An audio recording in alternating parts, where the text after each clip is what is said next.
Fan de Ludo, bienvenue au Renard Ludique. Allez, aujourd'hui je vous propose de partir en exploration de donjons et ce avec le jeu Dungeon Saga Origins. Ici on est donc sur un dungeon crawler avec la petite touche de nostalgie des héros quest et des héros de l'œil noir. Ça sera pour 1 à 5 joueurs et on sera sur des parties avoisinant les 1h, 1h30. Dans Dungeon Saga Origins, vous allez donc incarner des héros explorant et parcourant les donjons.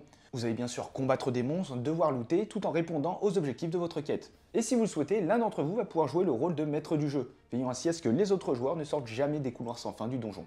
Et comme d'habitude, avant de démarrer, n'hésitez pas à laisser le petit pouce bleu et à vous abonner si ce n'est pas déjà fait. Tout ça, ça permet de soutenir grandement la chaîne. Et sur ce, c'est parti.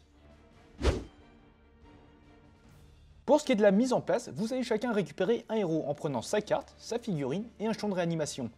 Vous choisirez une prouesse parmi les deux proposées. Le sorcier va choisir 2 des 3 sphères de sort disponibles en prenant toutes les cartes associées. Vous allez choisir une quête du livret et aller préparer sa mise en place comme indiqué. Le maître du jeu va prendre les 4 jetons interruption, et les cartes exploration sont mélangées et placées face cachée à portée des joueurs. Et là, vous êtes prêt à démarrer l'aventure.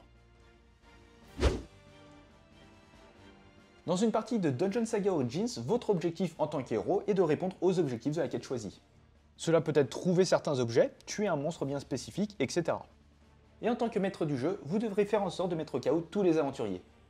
Pour cela, vous allez enchaîner les manches qui seront décomposées en 2 étapes, avec une première où tous les héros vont s'activer dans l'ordre de votre choix, suite de quoi le maître du jeu va jouer. Et vous enchaînerez ensuite sur une nouvelle manche.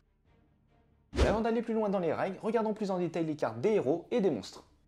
Vous allez pouvoir trouver une valeur de déplacement, un nombre de cases que vous allez pouvoir parcourir, une valeur de mêlée qui représente le nombre de dés que vous allez lancer lorsque vous serez au corps à corps, de même pour les attaques à distance, une armure, des règles spéciales et une piste de points de vie. Les monstres auront en plus un seuil de dégâts, c'est-à-dire un nombre de dégâts que doit infliger le héros pour éliminer le monstre. Lors de l'étape d'activation des héros, vous allez pouvoir faire un déplacement et une action de héros, et ce dans l'ordre de votre choix. Un déplacement peut se faire orthogonalement et diagonalement, tant que le déplacement dans l'une des cases de part et d'autre de la diagonale est libre. Vous devrez ensuite choisir une orientation. Vous pourrez traverser librement vos alliés, mais pas les monstres. Et vous ne pourrez bien sûr pas traverser les murs, le mobilier et vous arrêter sur une case déjà occupée. Vous ferez parfois face à des portes que seuls les héros peuvent ouvrir, pour un point de déplacement. Une fois ceci fait, le maître du jeu va placer les éléments de la salle comme indiqué sur le plan, à l'exception des passages secrets. Certaines quêtes font également intervenir des portails que seuls les héros peuvent emprunter. Ces derniers seront alors immédiatement transportés vers l'autre jeton portail, que vous devrez immédiatement quitter, qu'importe le nombre de déplacements restants. Et à noter qu'une figurine possède un arc avant, qui est composé des 5 cases autour de l'avant en fonction de son orientation, et un arc arrière qui est composé des 3 cases arrière. Dès lors qu'une figurine souhaite sortir d'une case située dans l'arc avant d'une autre, cette dernière obtient une attaque gratuite au corps à corps, et attaque qu'on va voir juste après. Si après l'attaque la figurine est toujours en vie, elle pourra effectuer son déplacement. Voyons à présent les différentes actions que vous allez pouvoir effectuer avant ou après votre déplacement. Vous pourrez tout d'abord combattre au corps à corps si un ennemi se trouve dans votre arc avant. L'attaquant et le défenseur vont alors lancer autant de dés que leur valeur de mêlée, -1 si la figurine est en infériorité numérique, c'est-à-dire qu'elle se trouve dans l'arc avant de plusieurs figurines ennemies, et -1 dé pour le défenseur si l'attaquant est entièrement dans son arc arrière. Mais attention, aucune figurine ne peut lancer moins de 2 dés, quels que soient les modificateurs. L'attaquant va ensuite défausser tous les dés inférieurs ou égaux à la valeur d'armure du défenseur, et s'il reste des dés à l'attaquant, vous allez les comparer à ceux du défenseur en les associant par paire. Le dé le plus élevé de l'attaquant avec celui du défenseur, et ainsi de suite. Une blessure sera alors infligée pour chaque paire dans laquelle le dé est strictement supérieur à celui du défenseur, et chaque dé de l'attaquant seul équivaut à une touche automatique. Dès lors que le seuil du monstre est dépassé, ce dernier est retiré. Et contrairement aux sbires, les héros et les boss ne peuvent subir qu'un maximum de 1 dégât par attaque, qu'importe le nombre de touches. Vous pourrez également attaquer à distance si votre valeur de distance est non nulle et que vous avez une vision sur votre cible. Pour qu'une cible soit visible, il faut pouvoir tracer une ligne ininterrompue entre le point de la case du tireur et un point de la case de la cible, bien sûr en passant par l'arc avant. Il faut savoir qu'une attaque à distance suit le même principe qu'une attaque de mêlée. L'attaquant aura cependant un modificateur de -1 dé lancé si un mobilier bas auquel il n'est pas adjacent se trouve dans sa ligne de vue. Si une figurine possède des cartes sorts, elle pourra en lancer pour une action. Vous choisirez une carte qui sera alors résolue et retirée du jeu. Vous ne pourrez donc les lancer qu'une seule fois par partie.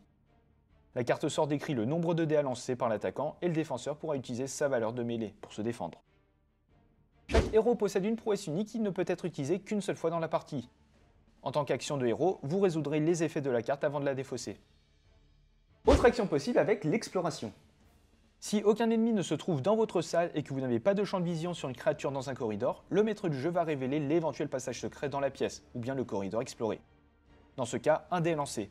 Sur un résultat de 1, vous avez déclenché une alarme et le maître du jeu pourra placer un monstre errant dans n'importe quelle case dans un rayon de 5 cases autour du héros.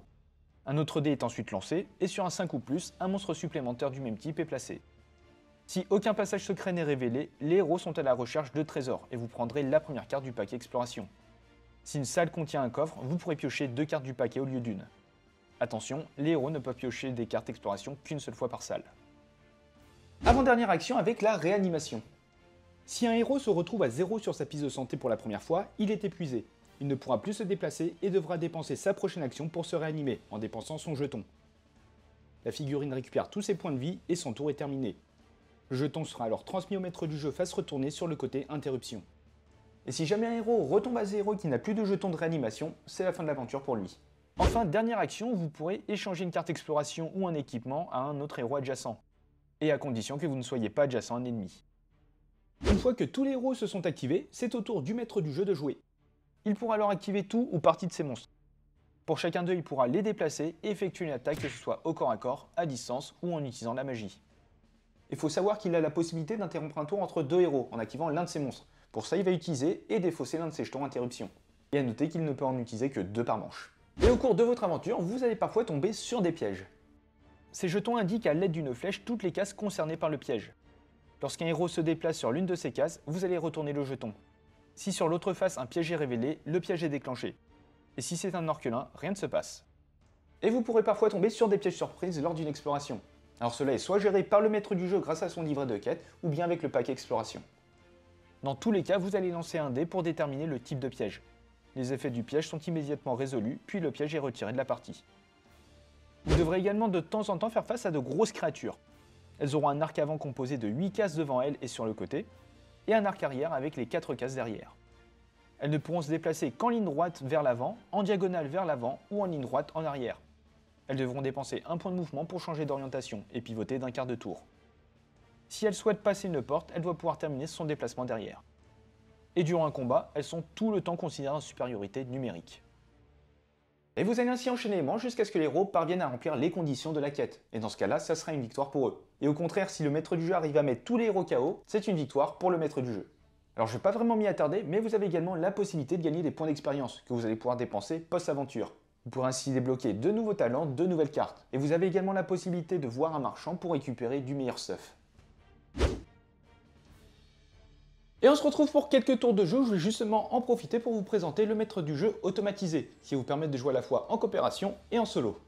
Alors ici on a un début de mise en place avec la toute première quête, le plateau a été installé à l'aide du livret de quête, on joue bien nos 4 héros, ils ont chacun une prouesse, et le magicien a récupéré ses 6 cartes sort. Il faut tout d'abord savoir que le maître du jeu va venir avec une carte humeur, alors soit agressive, soit passive. Cette carte va notamment déterminer si le maître du jeu va faire une interruption automatique. S'il est d'humeur passive, tout va bien, rien ne se passe. Et à l'inverse, s'il est d'humeur agressive, il va pouvoir effectuer une interruption, enfin tenter une interruption entre chaque tour de héros.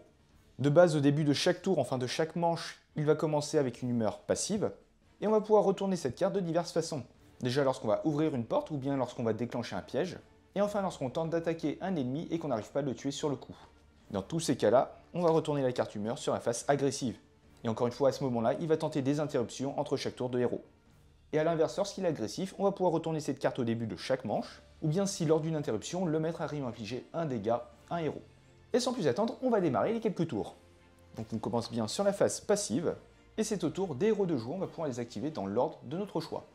Je vais peut-être pour commencer activer Orlaf, alors on va le décaler un peu pour signifier qu'il aura joué, et il va effectuer un déplacement de 5. Donc 1, 2, 3, 4, 5. Il va changer de direction, histoire d'avoir l'archer dans son arc avant. Et en tant qu'action, il va effectuer une attaque au corps à corps.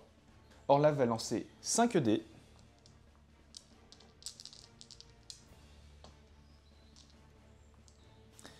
Et l'archer squelette que nous avons ici va en lancer 2 pour se défendre. Alors ici, il n'y a pas de supériorité numérique. Par contre, Orlaf attaque dans l'arc arrière de l'archer squelette. Il devrait normalement retirer un dé, mais attention, on est capé à 2 dés minimum. On va donc lancer le tout. Et on va supprimer tous les dés inférieurs ou égaux à la valeur de l'armure. Donc ici on est à 1, rien ne se passe. On va ensuite associer les paires, donc le 6 avec le 6. Et nous avons ceci. Ici les deux premiers dés sont annulés, mais on aura tout de même 3 touches d'effectuer. L'archer-squelette ayant un point de vie, celui-ci est décédé. On va désormais activer Madriga, notre archère,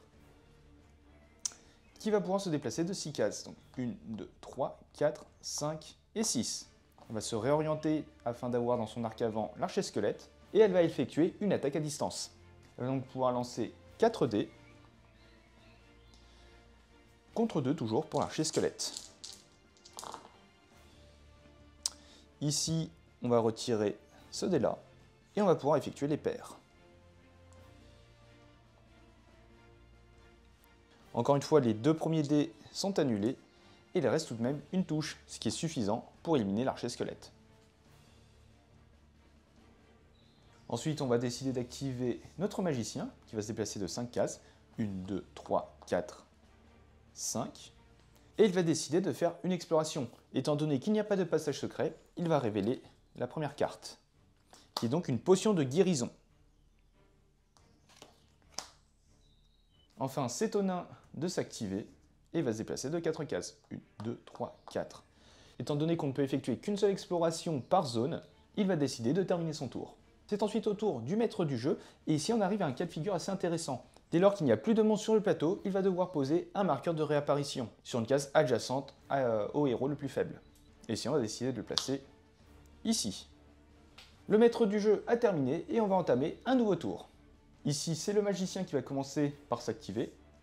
Il va se déplacer de 5 cases. Donc 1, 2 pour ouvrir la porte. Attention, le maître change d'humeur et devient donc agressif. Et on va pouvoir placer les différents éléments de cette nouvelle salle. Et un archer-squelette là. Il va terminer son déplacement en faisant 3, 4, 5. Et il va décider d'utiliser un sort. À savoir l'éclair de flamme. La cible va donc subir une attaque à 5 dés. Hop. Contre 2 pour la cible.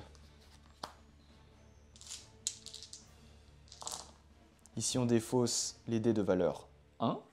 Et comme d'habitude, on effectue les paires. Et ici, c'est un succès critique. Toutes les touches, tous les dés infligent un dégât. La carte est donc, hop, défaussée. Étant donné que le maître est d'humeur agressive, il va tenter une interruption. Et pour ça, 2 conditions sont nécessaires. Tout d'abord, il faut qu'il y ait bien sûr des monstres sur le plateau. Et ensuite, on va révéler la carte du dessous du paquet Exploration. Et s'il y a un symbole interruption, comme c'est le cas ici, le maître du jeu va pouvoir s'activer.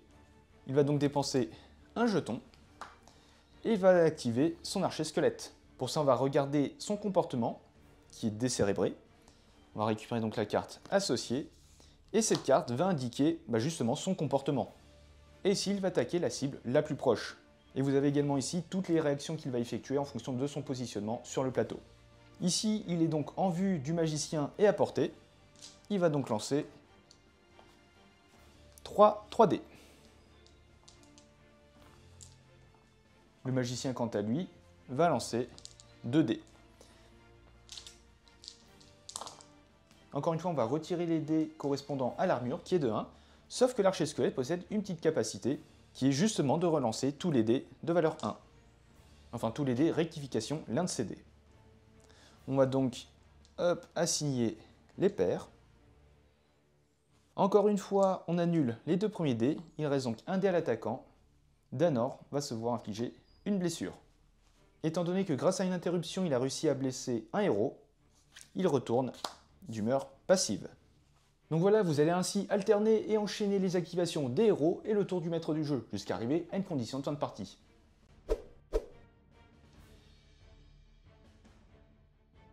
Et voilà, c'est la fin de cette vidéo. Un grand merci à vous d'être resté jusqu'au bout. Si le jeu vous a plu et que vous souhaitez soutenir la chaîne, n'hésitez pas à utiliser le lien qui est en description. Et comme d'habitude, vous pouvez très bien laisser un petit pouce bleu, commenter et vous abonner. Ça nous fait toujours plaisir. Et sur ce, on se retrouve dans une prochaine vidéo. Ciao!